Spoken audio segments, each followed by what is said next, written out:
Now to our initiative, Forecasting Our Future, where we take a deeper dive into issues that affect our changing coastline, our climate, and our community. It's no surprise that we eat a lot of oysters here in Southeast Louisiana, but the last thing you probably think about is, where do all those oyster shells go once you're done with them? It's my birthday meal, and I'm enjoying these delicious oysters.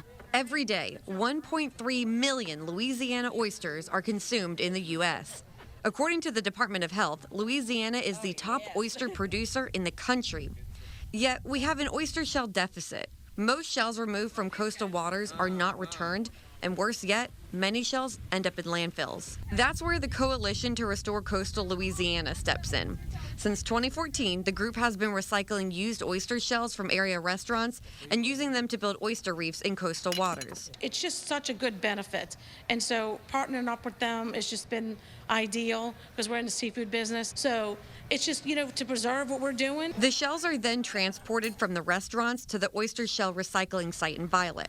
There, they bake in the sun for 6 months to kill off any bacteria and basically turn the shell into rock. Volunteers with the coalition then bag the shells to create 30-pound sacks, then take them to the coast.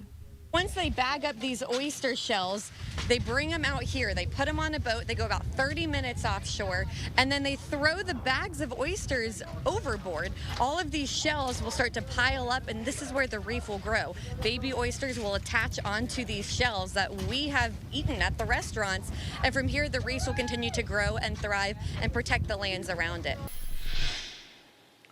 Well, the Mississippi River Gulf Outlet completed in 1968 and closed to marine travel in 2009. Its purpose, a 76-mile shipping channel shortcut from the Mississippi River to the Gulf of Mexico, hence the nickname Mr. Go. Mr. Go exposed some 31 miles of Louisiana wetlands to open salt water. By 2005, constant erosion had widened the bank channels about a half a mile, which caused a greater intrusion of salt water, devastating freshwater forests of trees, and, of course, acres of plant life in the brackish wetlands, our natural storm barriers. This is what the Central Wetlands Unit looks like present day. But before the Mr. Go existed, this area used to be a canopy of trees, 50 to 60 feet tall. We ventured to Maurepas Swamp to see some of that damage for ourselves. I've been in there since Ida, and I was stunned at how some sections just look like a graveyard. I'd say 80% of the Tupelo gum trees are down. This looks nothing like a rainforest anymore. If you look behind me, it's very bare. Believe it or not, this used to be a thick forest, but now the trees are very sparse, they're thin. That's because this area is unhealthy, and it may eventually become an open marsh. But there's hope here too, now that salinity levels are dropping. Groups like Lost Lands Environmental Tours are also planting native trees here and seeing signs of success. With the collaboration between Lost Lands, the Coalition to Restore Coastal Louisiana, and other groups that educate and replant natural vegetation, and government river diversion projects currently in the works, the swamp has hope of slowly returning to its natural state. This is proof that if we correct our mistakes, nature will put in the work to heal itself too.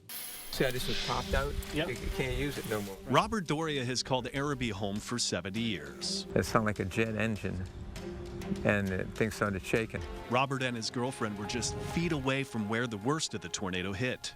I asked him if he's noticed a change in the number of strong storms or tornadoes in his neighborhood. I heard on the news sometimes that it may be moving further, like, Tornado Alley moving further south. You hear that speculation. 36 to 50, you find this in central Oklahoma. That's what you might think of, typical Tornado Alley. But take a look at 66 to 80, and you find where there's a maximum range is just north of southeast Louisiana. This goes to show, at times in our history, we have had stronger and even more frequent tornadoes at times in history throughout this particular zone. Where the absolute maximum in any short time period is within that L, it moves around.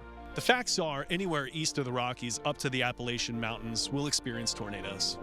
But the questions that will remain, or rather we're experiencing more frequent, stronger tornadoes in southeast Louisiana, and does that mean due to a warming global atmosphere? The chain that you have to connect to go from the planet warming all the way down to tornadoes occurring is a long chain, and not all of the links are there.